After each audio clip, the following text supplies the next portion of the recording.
ALLP depuis 1954, 60 ans de vie bien remplie. La naissance d'ALLP remonte aux années 50. Des épidémies de poliomyélite antérieure aiguë frappent le monde entier. L'Europe est sévèrement touchée. La polio touche très souvent les enfants et il n'existe pas de vaccination. La moitié des personnes atteintes présentent des paralysies, souvent respiratoires. Beaucoup en meurent par étouffement et asphyxie. Des avancées dans les traitements apparaissent avec les poumons d'acier à pression négative, développés aux États-Unis sous l'impulsion du président Roosevelt, qui avait contracté lui-même la poliomyélite. Puis, en 1952, c'est la première trachéotomie pour traiter cette pathologie, réalisée avec succès par un médecin danois sur une fillette qui va ouvrir la voie à la ventilation mécanique par ballon manuel. Le taux de survie est alors multiplié par 4 au prix d'énormes moyens matériels, humains et logistiques au chevet des malades. En 1954, les méthodes de ventilation par trachéotomie puis mécanique sont employées à l'hôpital de la Croix-Rousse de Lyon. La même année, l'ALLP est créée pour répondre à l'ensemble des besoins permettant de maintenir en vie les patients à l'hôpital. En 1960, le retour du patient à domicile est désormais possible. On assiste alors à l'émergence d'un concept novateur, le transfert d'une prise en charge hospitalière par des bénévoles audacieux vers une maîtrise des soins et techniques à domicile par le malade et son entourage. À l'avant-garde de cette évolution, l'ALLP assure la logistique nécessaire au maintien à domicile et forge sa vocation au service des soignants et des patients.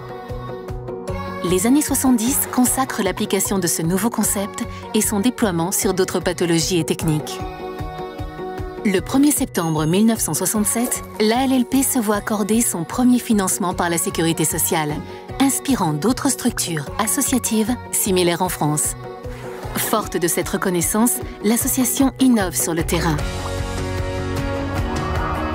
L'ALLP sera souvent la première à introduire en France de nouvelles techniques et des avancées technologiques pour l'oxygénothérapie, la ventilation, la nutrition artificielle et la perfusion.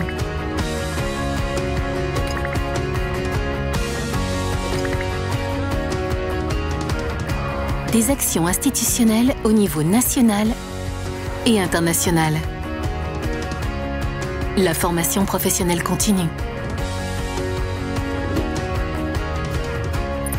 Aujourd'hui, fidèle à sa vocation, l'ALLP participe au financement de projets d'intérêt général, avec son fonds de dotation destiné aux professionnels de santé et ses structures créées pour les enfants et pour les adultes handicapés.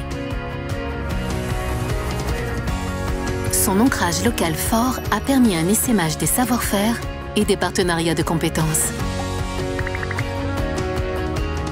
En 2014, le cap du 40 000e patient pris en charge est franchi. L'orientation et l'information du patient comme des usagers sont au cœur de nos objectifs, grâce à un nouveau service d'évaluation des situations complexes. Pour accompagner quotidiennement le concept de transfert du patient de malade à l'hôpital à personne citoyenne et autonome à domicile. L'ALLP, toujours à vos côtés.